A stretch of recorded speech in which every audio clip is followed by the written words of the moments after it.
Pada masa wukuf terhadap beberapa peristiwa, di antaranya Rasulullah SAW semasa berada dekat dengan kaki Bukit Jabal Rahmah. Para sahabat melihat Nabi meminum susu di atas unta dia.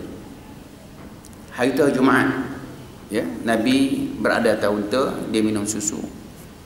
Sebagai menandakan pada hari wukuf Arafah tu tidak disunatkan puasa. Yang sunat ini adalah mereka yang tak pergi haji. Siapa-siapa yang tak pergi haji itu bolehlah ambil peluang berpuasa pada 9 hari bulan Zulhijjah. Puasa. Dan sebaik-baik kalau boleh 1 Zulhijjah lagi dah mula puasa. 1, 2, 3 sampai 9. Sampai 9 berhentilah, jangan campur 10 lah. 10 tu dah hari raya.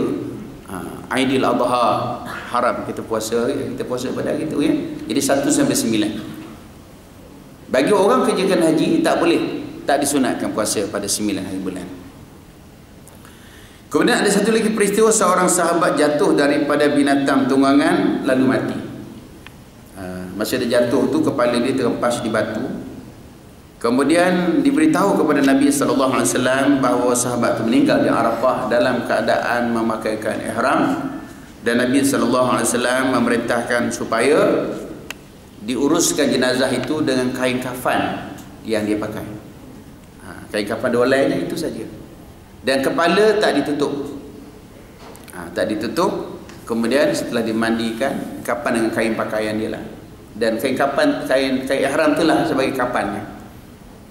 Dan Nabi mengatakan, memberitahu pada ketika itu bahawa sahabat itu akan dibangkit pada hari kiamat nanti dalam keadaan berihram. Dan kita kenal dia, orang tu dia meninggal dalam ihram dan sambil dia bertalbiyah. Bertalbiyah di sana. Labbaik Allahumma labbaik ya Allah. Itu rezeki. Ya. Cuma sekarang tuan-tuan, saya ada beberapa jemaah saya yang meninggal di Arafah. Kita minta supaya ditanam di tanah haram, dia tak benarkan. Kalau itu peraturan sekarang lah, kalau kita meninggal di Arafah, ya, tak boleh dikebumikan di tanah haram. Arafah itu tanah halal. Ada perkuburan di Arafah, maka dikebumikan di Arafah juga. Tapi dia istimewa lah, dibangkitkan nanti dalam keadaan ihram dan juga bertalbiyah. Itu yang seboleh-boleh ke ihram tu, jangan ada tulis apa-apa.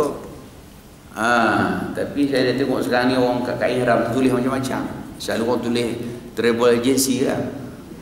Kalau jemaah tu meninggal dengan nama travel agency tu kubur, masuk dalam kubur kan. Ada setengah tu tulis Malaysia masuk dalam kubur. Kalau tak tulis apa, bersih lagi bagus. Cuma ditulis tu ada sebab-sebab lah. Takut berlaku kematian. Kematian dengan kat ihram tu yang masuk dalam kubur. Nombor 3, tuan-tuan, Rasulullah menjawab seorang ahli Najdi. Dia bertanya kepada Nabi, apa itu haji ya Rasulullah? Dia tanya Nabi, ma huwal haji ya Rasulullah?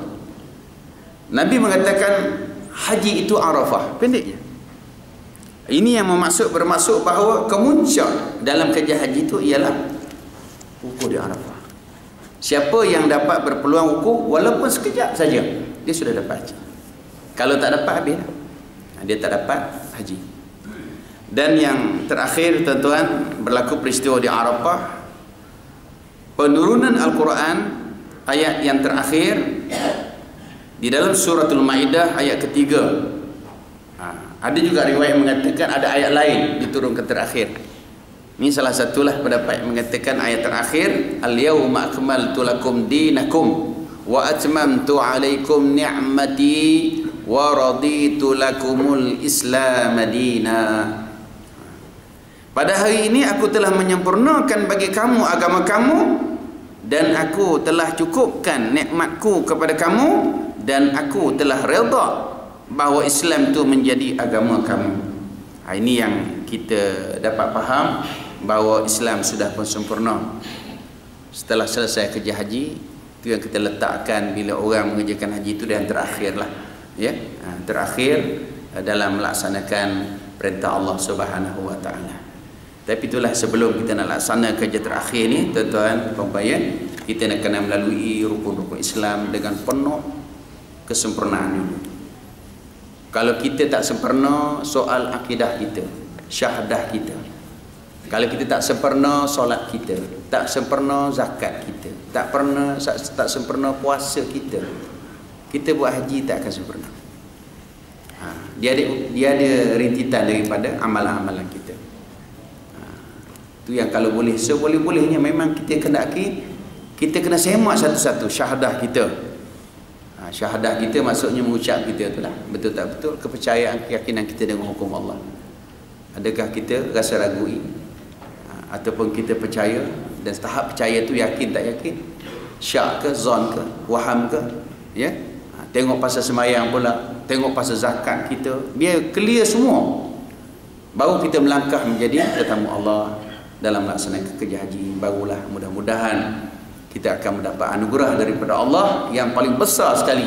Sebab ada 4 yang akan kita dapat setelah kembali daripada haji. Pertama yang kita harapkan ialah mabrur. Yang kedua, kalau tak dapat mabrur, kita dapat makhsus. Yang ketiga, kalau tak dapat makhsus, barangkali kita dapat yang makbul. Jadilah cukuplah. Itu belum tentu lagi ada syurga. Pahala pun tak tahu lagi, sekadar makbul je. Yang keempat yang kita tak nak tu mardud. Yang mardud tu tertolak. 4 je. Yang 5 tu tuan-tuan nak tambah boleh juga haji dam. Haji dam tu haji orang Medan. Sebelum pergi haji dia makan satu-satu, dua-dua. Balik haji dia makan sampai 10. Makan banyak. Ataupun haji Marlboro boleh tambah lagi tu, ya. Okey, tuan-tuan dirahmati oleh Allah, itulah sedikit peringatan kepada kita bersama, dan saya ucapkan selamat menyambut Ramadan Mubarak. Dan bagi tuan-tuan yang barangkali nak membantu saya lagi, sebab surau yang saya membantulah dilantik sebagai tuan penasihat tu, duit tak cukup lagi tuan-tuan. Sekolah dah tengah buat dah, tapi tandas pun tak ada lagi. Kalau ada duit interest yang tuan tak pakai tu, bagilah kita buat tandas dalam pembinaan. Belum siap lagi. Kalau tuan-tuan ada lebih-lebih rezeki, itu peluang wakaf lagi lah, ya.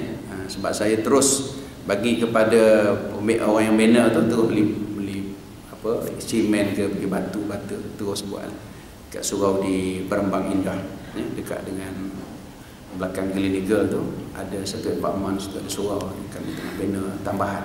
Di sana di belakang tu ada disediakan sejadah tu, boleh lah. Yang kedua, kalau tuan-tuan berapa ada yang nak badal haji kan, dan sebagainya, boleh lah jumpa dengan saya nanti.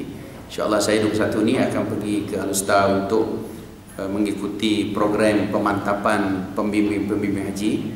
Setiap satu syarikat seorang saja, saya mewakili satu syarikat, dan insyaAllah akan berangkat ke Mekah dalam musim haji pada tahun ini, insyaAllah. Sekian saja, wallahu a'lam. Dan kita ada satu hajat daripada staf Petronas juga. Kita mohon hajat supaya suami dia, kita ingat kepada nama suami itu Encik Muhammad Syafiq bin Salahuddin. Semoga mudah-mudahan beliau berada dalam selamat, kerana dimaklumkan tak dapat dikesan ke mana perginya. Wallahu a'lam lah. Kita semua hajat doa supaya dia selamatlah. Sekarang ni macam-macam jenayah ada. Selagi tak ada hudud jenayah, tuan-tuan berkata-kata, ya. Kita tak ada daya upaya, semua hadiah ajalah. Dan kalau daya upaya ada, nanti kita kena doa banyak supaya terlaksana hudud, barulah jenayah mudah-mudahan dapat dikurangkan. Selagi tak laksana, tuan-tuan, kita menghadapi banyak masalah besar, jenayah-jenayah di negara kita ni. Jadi kita sembahyang selepas sembahyang zuhur insya-Allah. Sekian saja, aku qauli hadza wa astaghfirullahalazim li wa lakum. Assalamualaikum warahmatullahi wabarakatuh.